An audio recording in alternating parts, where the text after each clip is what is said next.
உடனடியாக ராஜாஜி அரங்கத்திற்கு கேப்டன் அவர்களுடைய உடலை எடுத்துச் செல்ல வேண்டும்.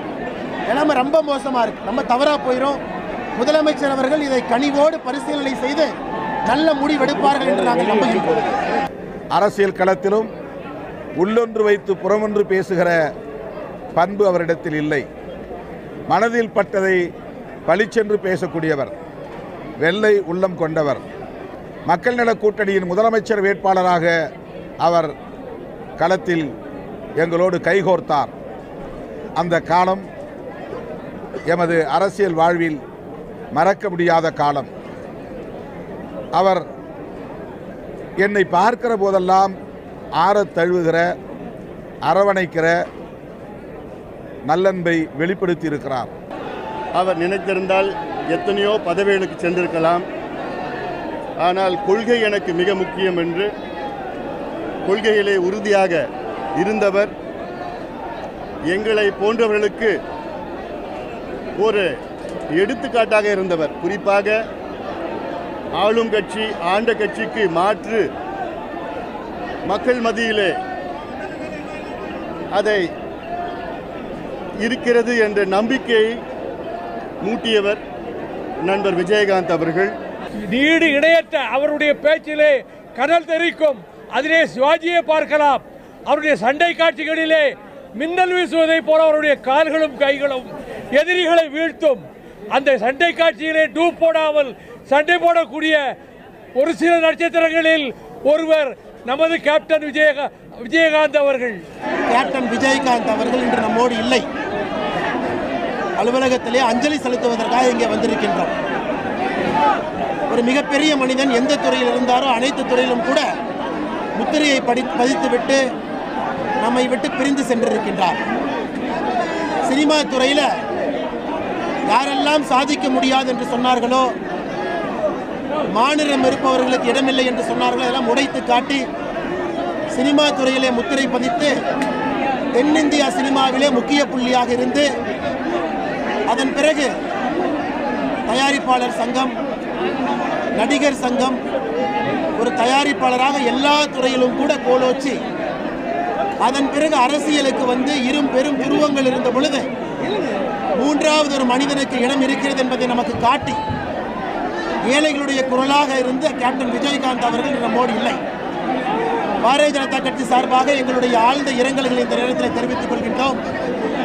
நம்முடைய பாரத பிரதமர் நரேந்திர மோடி அவர்கள் தன்னுடைய இரங்கல் செய்தியை இன்று காலை முகநூல் மூலமாக பதிவு செய்திருக்கின்றார்கள். உள்துறை அமைச்சர் அமித்ஷா அவர்கள், நம்முடைய தேசிய தலைவர் JP நட்டா அவர்கள், மூத்த அமைச்சர்கள் எல்லோரும் கூட கேப்டன் விஜயகாந்த் அவர்கள் எவ்வளவு நெருக்கமாக தேசியத்தின் பக்கம் இருந்தார், 2014 தேசிய ஜனநாயக கூட்டணியில் இருந்தார் என்கின்ற தங்களுடைய பழைய நினைவுகளை எல்லாம் நினைவு கூர்ந்திருக்கின்றார். உண்மையாலுமே இன்னைக்கு பாரதிய ஜனதா கட்சி 2 கரம் கூப்பி மாநில அரசுக்கு ஒரு வேண்டுகோள் வைக்கிறது. இந்த அலுவலகத்தில் தமிழகத்தினுடைய முக்கியமான புள்ளி, அவருக்கு எந்த விதத்தில் தமிழக அரசோ நாமோ மரியாதை செய்யணுமோ அந்த மரியாதை செய்வதை நாம் இன்று சரியான கடமையிலிருந்து தவறி இருக்கின்றோம். அலுவலகத்தில் பல்லாயிரக்கணக்கான ரசிகர்களும் தொண்டர்களும் வெளியிருக்கிறார். இவர்களுக்கு கேப்டன் விஜயகாந்த் அவர்களுக்கு உள்ளே வந்து அஞ்சலி செலுத்துவதற்கு கூட கஷ்டப்பட்டு மக்கள் வந்து அஞ்சலி செலுத்துறாங்க. தமிழகத்திலிருந்து எல்லா பகுதிகளிலும் கூட தேமுதிகவுடைய கட்சி நிர்வாகிகளும் அவருடைய ரசிகர்களும் வந்துகிட்டு இருக்காங்க.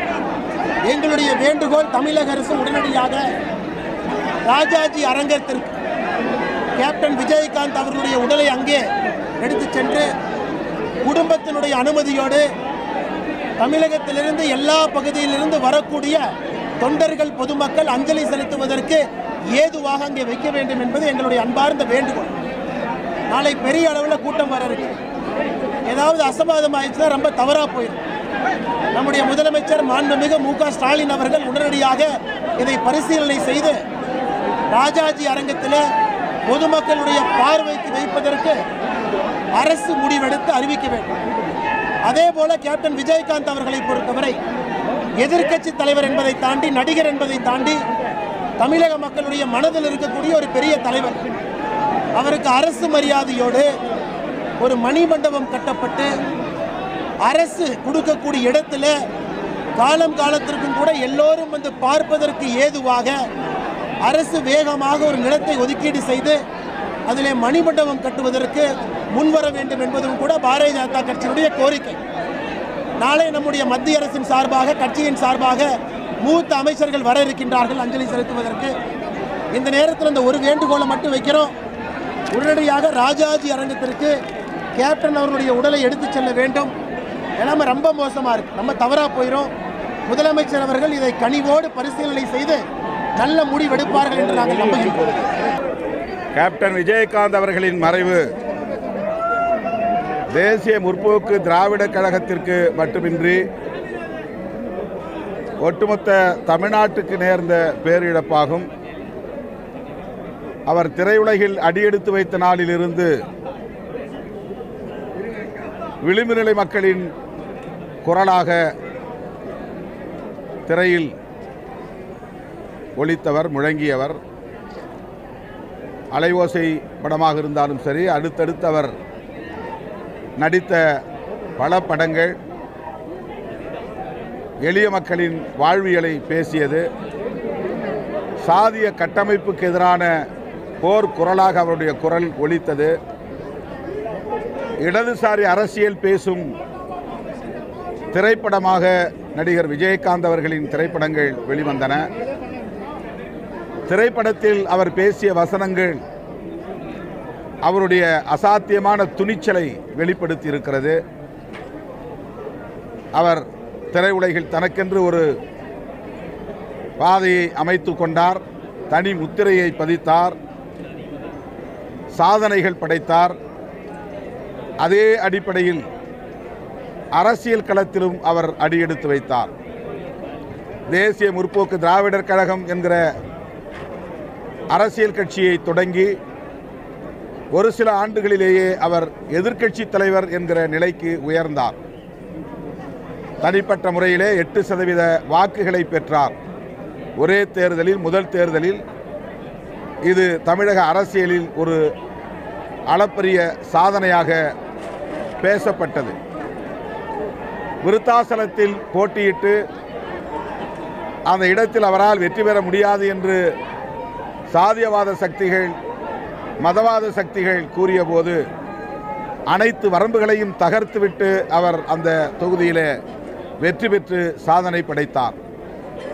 அவருக்கு முன்னதாக திமுக, அதிமுக போன்ற கட்சிகளுக்கு மாற்று சக்திகளாக பாமக, மதிமுக போன்ற அரசியல் கட்சிகள் எழுச்சி பெற்றன. ஆனால் அந்த கட்சிகளுக்கு பிறகு தோன்றிய தேமுதிக உருவாகிய சில ஆண்டுகளிலேயே எதிர்க்கட்சி அந்தஸ்தை எட்டி பிடித்தது. அவர் உடல்நலத்துடன் இருந்திருந்தால், சீரான உடல்நலத்துடன் இருந்திருந்தால் தமிழகத்தில் அசைக்க முடியாத ஒரு அரசியல் சக்தியாக நீடித்திருப்பார். அரசியல் களத்திலும் உள்ளொன்று வைத்து புறமொன்று பேசுகிற பண்பு அவரிடத்தில் இல்லை. மனதில் பட்டதை பளிச்சென்று பேசக்கூடியவர், வெள்ளை உள்ளம் கொண்டவர். குறிப்பாக தனிப்பட்ட முறையில் என் மீதும் விடுதலை சிறுத்தைகள் கட்சியின் மீதும் பேரன்பை பொழிந்தார். நாங்கள் மக்கள் நல கூட்டணியில் இணைந்து களமாடக்கூடிய வாய்ப்பை பெற்றோம். மக்கள் நல கூட்டணியின் முதலமைச்சர் வேட்பாளராக அவர் களத்தில் எங்களோடு கைகோர்த்தார். அந்த காலம் எமது அரசியல் வாழ்வில் மறக்க முடியாத காலம். அவர் என்னை பார்க்கிற போதெல்லாம் ஆறத் தழுவுகிற, அரவணைக்கிற நல்லன்பை வெளிப்படுத்தி இருக்கிறார். தனிப்பட்ட முறையில் நான் எனது இழப்பாக, பேரிழப்பாக நான் பார்க்கிறேன். அவரை இழந்து வாடுகிற தேமுதிக தோழர்களுக்கும், அவருடைய குடும்பத்தாருக்கும், திரையுலகத்தினருக்கும் விடுதலை சிறுத்தைகள் கட்சியின் சார்பில் ஆழ்ந்த இரங்கலை தெரிவித்துக் கொள்கிறோம். லட்சோப லட்சக்கணக்கான விடுதலை சிறுத்தைகளின் சார்பில் அவருக்கு எமது செம்மாந்த வீர வணக்கத்தை செலுத்துகிறோம். நாளை நாங்கள் நடத்துவதாக அறிவிக்கப்பட்டிருந்த போராட்டத்தையும் அவருடைய மறைவை ஒட்டி தள்ளி வைத்திருக்கிறோம். தமிழ்நாட்டினுடைய கலை உலகத்தில் மதுரை மாநகரிலே பிறந்து பள்ளி படிப்பையும் திறந்துவிட்டு கலை உலகத்திற்கு வந்து கலை உலகிலே எண்ணற்ற கஷ்டங்களையும் சுமந்து ஜொலிக்கும் நட்சத்திரமாகவே இன்றைக்கு லட்சக்கணக்கான மக்கள் கண்ணீர் விட்டு அழக்கூடிய அளவுக்கு அத்தனை தமிழ் மக்களுடைய உள்ளத்திலும் அவர் இடம்பெற்றார். ஈழத் தமிழர்கள் மீது அவர் கொண்டிருந்த பாசத்தின் காரணமாகவே தன்னுடைய ஒரு மகனுக்கு விஜய் பிரபாகரன் என்று பெயர் சூட்டி இன்னொரு பையனுக்கு சண்முக பாண்டியன் என்று பெயர் சூட்டினார். அவர் நடித்த படங்கள் 150க்கு மேல். சாட்சி, உழவன் மகன், அம்மன் கோயில் கிழக்காலே வரிசையாக வைதேகி காத்திருந்தாள். உழவன் மகன், மாநகர காவல், ரமணா, கேப்டன் பிரபாகரன், ஊமை விழிகள் என்று எண்ணற்ற படங்களிலே அவர் நீடு இணையற்ற அவருடைய பேச்சிலே கனல் தெரிக்கும். அதிலே சிவாஜியை பார்க்கலாம். அவருடைய சண்டை காட்சிகளிலே மின்னல் வீசுவதை போல அவருடைய கால்களும் கைகளும் எதிரிகளை வீழ்த்தும். அந்த சண்டை காட்சியிலே டூப் போடாமல் சண்டை போடக்கூடிய ஒரு சில நட்சத்திரங்களில் ஒருவர் நமது கேப்டன் விஜயகாந்த் அவர்கள். புரட்சி கலைஞர் அவர்கள். புரட்சி கலைஞர் புகழ் வாழ்க, புரட்சி கலைஞர் புகழ் வாழ்க, புரட்சி கலைஞர் புகழ் வாழ்க. இந்த மண்ணிற்கு மட்டும், விண்ணிற்கு மட்டும், கலை உலகம் இருக்கும் மட்டும் புரட்சி கலைஞர் கேப்டன் விஜயகாந்தினுடைய பெயரும் நிலைத்திருக்கும். அவர் புகழ் வாழ்க. நாங்கள் ஒரே காலகட்டத்தில் சினிமா நடிக்க வந்தவங்க. 1978 தான் நானும் வந்தேன், அவரும் வந்தார். 2 பேரும் ஒரே ஹோட்டலில் தான் சாப்பிடுவோம். ஒரு கம்பெனியில் அவர் சான்ஸ் கேட்டு வெளியே வந்தால் நான் உள்ளே போயிட்டுருப்பேன், நான் சான்ஸ் கேட்டு வெளியே வந்தால் அவர் உள்ளே போயிட்டுருப்பேன். அப்படி கம்பெனியாக ஏறி சான்ஸ் கேட்டு தேடி அலைஞ்ச நடிகனானவங்க தான் நானும். நான் அன்போடு அழைக்கும் விஜயின்னு தான் நான் அவர் அழைப்பேன். கேப்டன் விஜயகாந்த் வந்து விஜயின் செல்வமாக அழைப்பேன். அவருடைய மறைவு வந்து பெரிய இழப்பு. அவர் எல்லா விஷயத்துலையும் நம்ம துணிச்சு முன்னாடி நின்று, குறிப்பாக நடிகர் சங்க கடை நடத்துது. நடிகர்களுக்கு சினிமாவுக்கு எந்த ஒரு பிரச்சனைனாலும் ஓடி வந்து முன்னாடி நிற்பார். ரொம்ப நெருங்கிய நண்பர். இந்த வருஷம் ஜனவரி 1ஆம் தேதி அவரை போய் பார்க்க போனப்போ ஜனவரி 1ஆம் தேதி அன்றைக்கி அவர் எல்லாருக்கும் ஃப்ரீமாக 100 ரூபா பணம் கொடுத்துட்டு வந்தார்.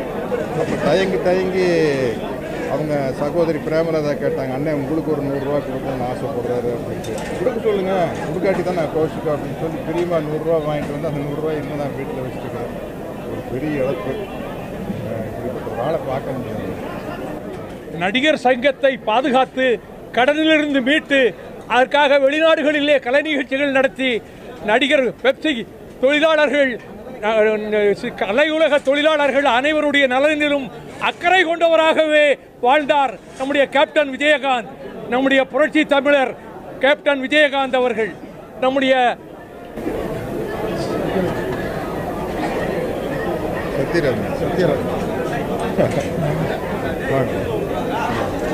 சத்யராஜ் அவர்கள் சொன்னது போல அவருடைய இழப்பு என்பது தமிழ்நாட்டுக்கும் கலை உலகத்திற்கும் மட்டுமல்ல, ஏழை எளிய மக்களுக்கு இழப்பாகும்.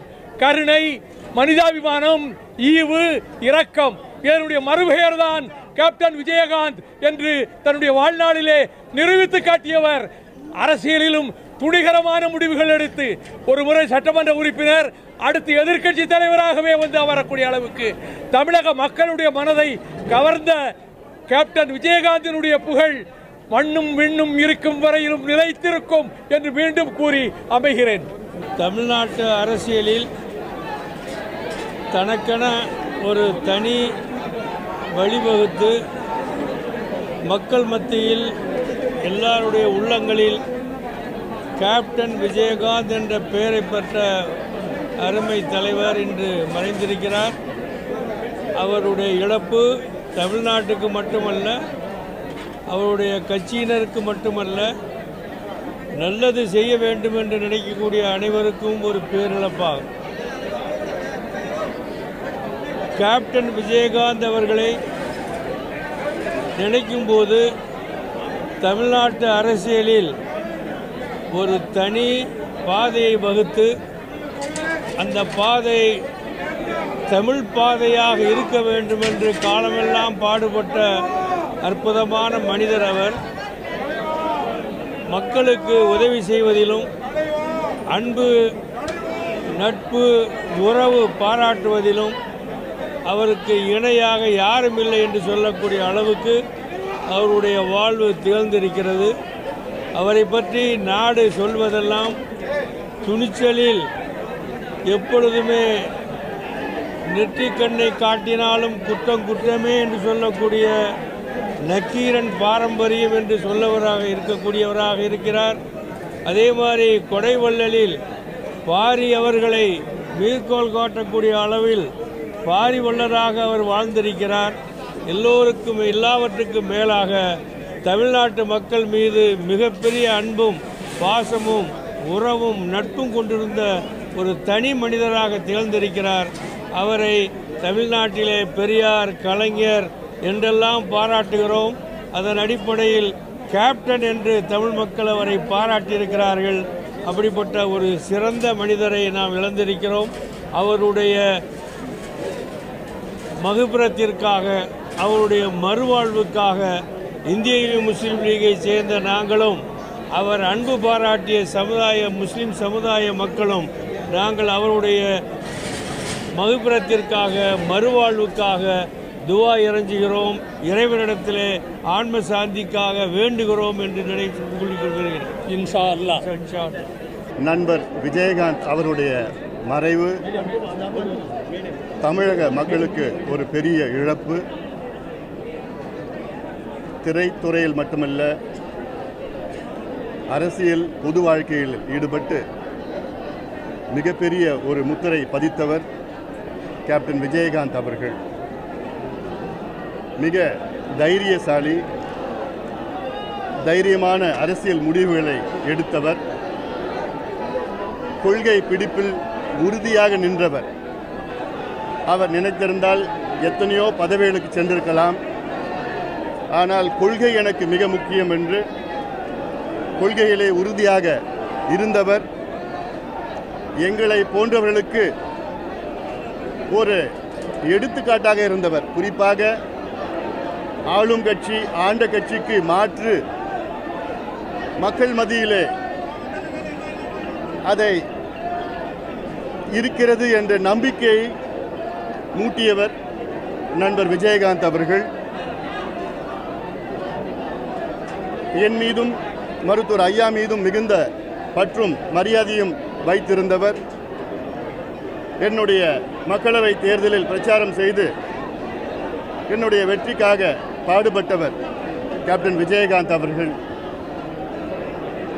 அவரை இழந்து வாடும் அவர் குடும்பத்தினருக்கும், நண்பர்களுக்கும், திரைத்துறையினருக்கும், எல்லாவற்றுக்கும் மேல் அவருடைய லட்சக்கணக்கான தொண்டர்களுக்கும் பாட்டாளி மக்கள் கட்சி சார்பில் அவர்களுக்கு ஆழ்ந்த இரங்கலை தெரிவிக்கின்றேன். முடிவுகளை எடுக்கக்கூடிய தலைவராக இதே அலுவலகத்துக்கு நான் வந்திருக்கிறேன். எனது வாழ்நாளில் அவர் உடலை பார்ப்பதற்கு இந்த அலுவலகத்திற்கு வரவேற்கும்னு நான் நினைக்கவே இல்லை. ஆக ஒரு நல்ல மனிதர். அவர் மரியாதைக்குரிய பாரத பிரதமர் மீது மிகுந்த மரியாதை வைத்திருந்தார். அவர் மறைந்து விட்டார் என்ற செய்தி கேட்டவுடனேயே பாரத பிரதமர் அவர்கள் உடனே இரங்கல் செய்தி கொடுத்து, அவர் எப்போ போனாலும் விஜயகாந்த் அவர்களை ஒரு மிகுந்த மரியாதையோடு அவர் விசாரிப்பார்.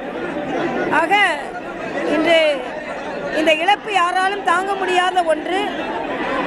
அவர் இன்னும் பல உயரத்திற்கு வந்திருக்க வேண்டும்.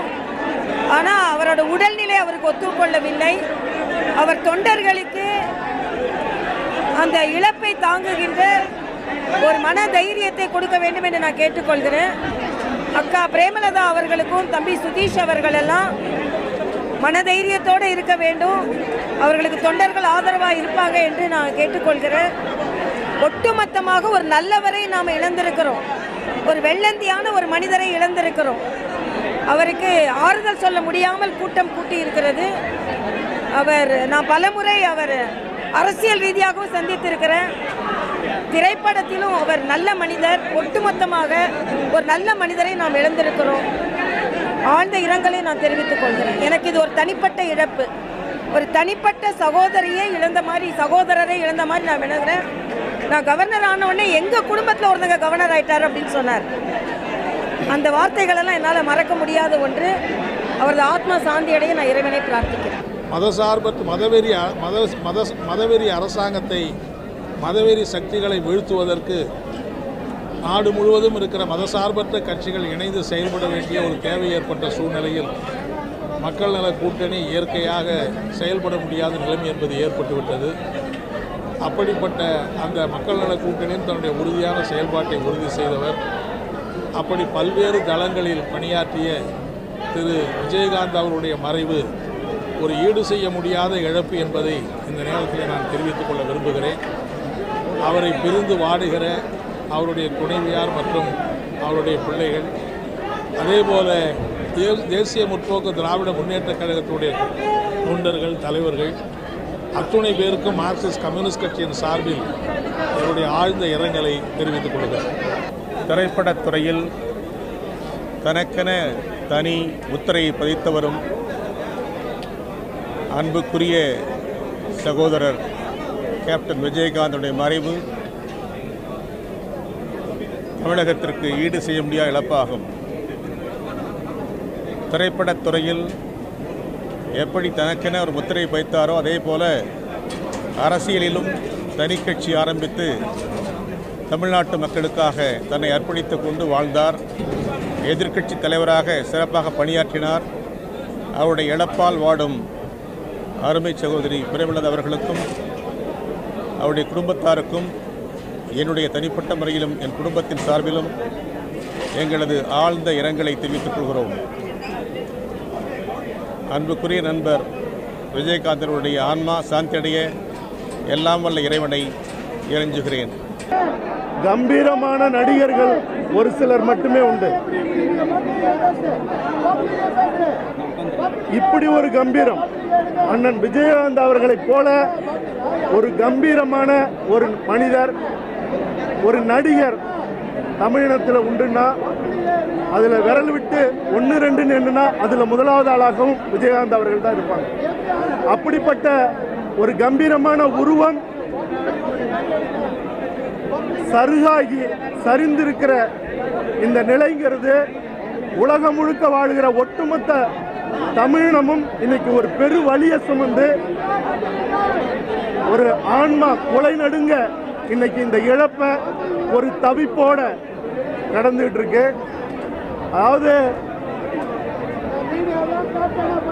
வேற எந்த மொழியிலையும் நான் நடிக்க மாட்டேன், தமிழ்ல மட்டும்தான் நடிப்பேன்னு சொல்லி தமிழன் என்று சொல்லடா தலை நிமிர்ந்து வாழடான்னு வாழ்ந்த ஒரு மனிதர் அண்ணன் விஜயகாந்த் அவர்கள்.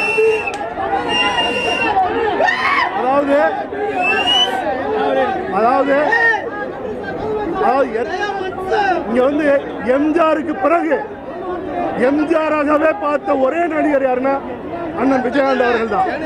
எல்லாருக்கும் சாப்பாடு போட்டாரு, எல்லாரையும் வாழ வச்சாரு, எல்லாரும் நல்லா வாழணும்னு நினைச்சு அவர் வாழ்ந்த வாழ்க்கைங்கிறது தமிழ் சினிமாவில் வேற யாருக்கும் இல்லை. தவிரவும் நடிகர் சங்கத்தை எம்ஜிஆர் அவர்கள் நடிகர் சங்க தலைவராக இருந்திருக்கார், சிவாஜி கணேசன் ஐயா நடிகர் சங்க தலைவராக இருந்திருக்காரு, வி.கே. ராமசாமி அவர்கள் இருந்திருக்கார், ராதாரவி அவர்கள் இருந்திருக்காரு. ஆனால் எல்லா காலத்திலையுமே கடனோடு இருந்த நடிகர் சங்கத்தை கடனையும் அடைச்சு பல கோடி ரூபாய் அந்த நடிகர் சங்கத்துக்கு வைப்பு நிதியாக வைத்துட்டு போன ஒரே நடிகர் நடிகர் சங்க தலைவர் தான் விஜயகாந்த் அவர்கள்.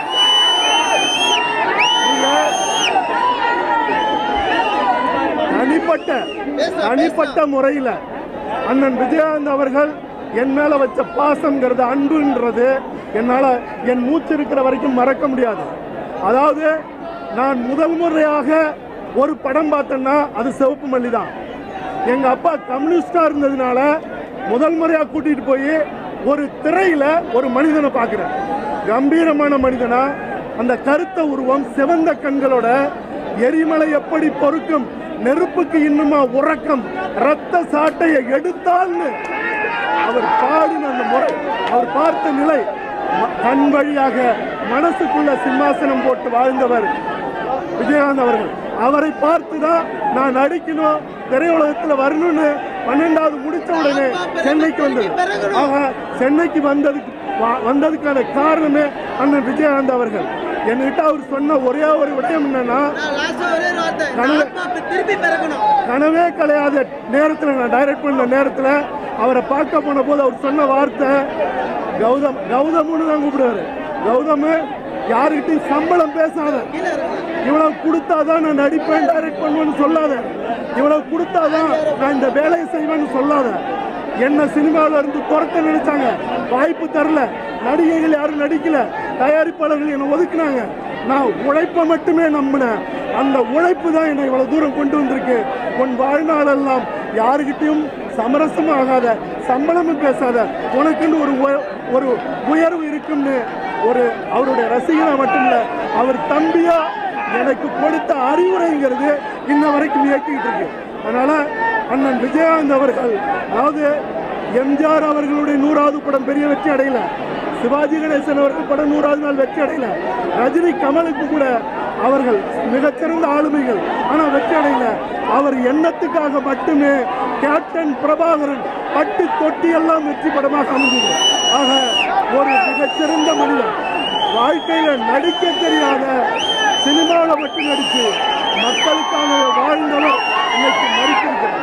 அதனால அண்ணன் விஜயகாந்த் அவர்களுடைய புகழ் காலமுள்ள வரைக்கும் தமிழினத்தில் நிலைக்கும். ஈழத் தமிழர்களுக்காக உண்ணாவிரதம் இருந்து தன்னுடைய மகனுக்கு விஜய் பிரபாகரன் பேர் வச்சு தன்னுடைய பிறந்த நாள் தமிழீழம் அடைகிற வரைக்கும் பிறந்த நாளை கொண்டாட மாட்டேன்னு சொன்ன ஒரே ஒரு நடிகர் விஜயகாந்த் அவர்கள். அதனால ஒட்டுமொத்த தமிழினமும் அவருக்கு கடமைப்பட்டிருக்கு. அவரை போல நேர்மையாக நின்று மக்களை நேசித்து மக்களுக்காக வாழ்வது மட்டுமே விஜயகாந்த் அவர்களுக்கு செய்கிற உண்மையான அஞ்சலியாக இருக்கும். என்னுடைய அஞ்சலியை, வணக்கத்தை, என்னுடைய நெகிழ்வை இந்த இறப்பில் நான் அவருக்கு உலக தமிழினத்தின் சார்பாக தெரிவிச்சுக்கிறேன். நன்றி, வணக்கம். இன்னைக்கு திரை உலகமும் சரி, அரசியல் உலகமும் சரி, ஒரு நல்ல மனிதரை இழந்திருக்கோம். ரொம்ப யதார்த்தமானவர். அவர் கூட சினிமாவில் நடிக்கிற வாய்ப்புகள் எனக்கு கிடைச்சிது. அந்த ஷூட்டிங்கில் தான் அவருடைய கருணை உள்ளத்தையும் அவருடைய மக்கள் மேலே, தன் கூட நடிக்கிறவங்க மேலே, தன் ரசிகர்கள் மேலே அவர் வச்சிருந்த அன்பை நான் நேரடியாக பார்த்துருக்கேன். நார்மலாக இப்போ என்ன பண்ணுவாங்கன்னா, இந்த கேரவன்லாம் வந்ததுக்கப்புறம் யாரோடையும் உட்கார்றதில்லை. கேரவனில் போய் உட்காந்து சாப்பிடுவாங்க, இல்லை அவங்களுக்குன்னு தனி ரூம் இருக்கும். ஆனால் விஜயகாந்த் சாரை நான் அப்படி பார்த்ததே இல்லை. கடைசியாக நான் சொக்கத்தங்க நடிக்கிற வரைக்கும் நான் அவரை பார்க்கும்போது செட்டுக்கு வந்த உடனே எல்லாரோடையும் கலகலன்னு பேசுவார், எல்லார் கூடவும் உட்காந்து சாப்பிடுவார். ஆர்டிஸ்ட் மட்டும் சாப்பிட்றத பற்றி அவர் கவலைப்பட்டதில்லை, டெக்னீஷியன் சாப்பிட்றத பற்றி தான் நிறைய கவலைப்படுவார். சொக்கத்தங்க ஷூட்டிங் நடக்கும்போது பிரேக்கு, எல்லாரும் சாப்பிட உட்காந்துட்டோம். பாக்யராஜ் சார் தான் டைரக்டர். அவங்க எல்லாரும் உட்காந்தப்போ கேப்டன் சார் வந்து எந்திரிச்சு வெளியே போனாங்க. எதுக்கு சாப்பாட்டு டயத்தில் வெளியில் போகிறாருன்னு பார்க்கும்போது அங்கே வெளியில் போய் அங்கே இருக்கிற டெக்னீஷியன்ஸ், ஏன்னா சினிமாவில் முக்கியமான பங்கு யாருக்குன்னா டெக்னீஷியன்ஸ் தான். Camera unit, light unit, production unit, அவங்க தான் எப்போவுமே வேலை பார்க்குறாங்க. ஆர்டிஸ்டுக்காக உட்கார்ந்து டைம் கிடைக்க அவங்களுக்கு அது கிடைக்காது. ஸோ வெளியில் போய் எனக்கு என்ன சாப்பாடு வந்திருக்கோ அந்த சாப்பாடு எல்லாருக்கும் வந்திருக்கான்னு பார்த்துட்டு அந்த பண்பை நான் அவர்கிட்ட பார்த்தேன். புரட்சி தலைவர் எம்ஜிஆர் அவர்களையும் புரட்சி தலைவி அம்மா அவர்களையும் அன்னமிட்ட கைன்னு சொல்லுவோம். அதை நான் விஜயகாந்த் கிட்ட பார்த்தேன். உண்மையில பெரிய இழப்பு. அவரோட குடும்பத்துக்கு மட்டும் இல்லை, அவரோட ரசிகர்கள், தொண்டர்களுக்கு முக்கியத்துவம் கொடுக்கக்கூடிய அரசியல் தலைவர், அதுதான் முக்கியம். தொண்டர்களை மதிக்கக்கூடிய, முக்கியத்துவம் கொடுக்கக்கூடிய அரசியல் தலைவர். ஈடு செய்ய முடியாத இழப்பு இந்த இழப்பு. அவருடைய ஆன்மா சாந்தி அடையணும். அவரோட குடும்பத்துக்கு அந்த ஆண்டவன் எல்லா அம்மா மக்கள் முன்னேற்ற கழக சார்பாகவும் மரியாதைக்குரிய சின்னம்மா அவர்கள் சார்பாகவும் இரங்கலை தெரிவிக்கிறேன். அவர் மீது மக்கள் நம்பிக்கை வைத்து மிகுந்த எதிர்பார்ப்போடு குமரி முதல் சென்னை வரையிலும் குறுகிய காலத்தில் அவர் அரசியல் கட்சியை துவக்கியிருந்தாலும் அவர் பெயர் எழுதப்படாத குக்கிராமங்களே தமிழ்நாட்டில் இல்லை என்கிற நிலையை உருவாக்கி காட்டிய ஒரு புகழ்மிக்க தலைவராக, புகழ்மிகுந்த தலைவராக தமிழ்நாட்டில் விளங்கியவர். அவர் சமரசமற்று அவருடைய கொள்கை மக்களுக்கானது என்பதை எடுத்துரைத்ததே அவரது அரசியல் பின்னடைவுக்கு காரணமாக இருக்குமோ என்று தமிழக மக்கள் அஞ்சுகிற நிலையில் அவர் துணிவோடு அரசியல் பணியாற்றினார். அவர் இறப்பு என்பது யாராலும் ஈடு செய்ய முடியாத இழப்பாக அமைந்துவிட்டது. தொடர்ந்து விவசாயிகள் சங்கம் அவருடனும் அவர் குடும்பத்தாருடனும் தேசிய முற்போக்கு திராவிடர் கழகத்தினுடையும் தொடர்ந்து ஈடுபாட்டோடு நட்புணர்வை பேணுவோம் என்பதை இந்த நேரத்தில் அவர் இறப்பில் சபதமேற்று வீர வணக்கம் சொல்லி அவரது இழந்து வாடுகிற குடும்பத்தாருக்கு ஆழ்ந்த இரங்கலை சொல்லி கண்ணீர் அஞ்சலியை செலுத்தும்.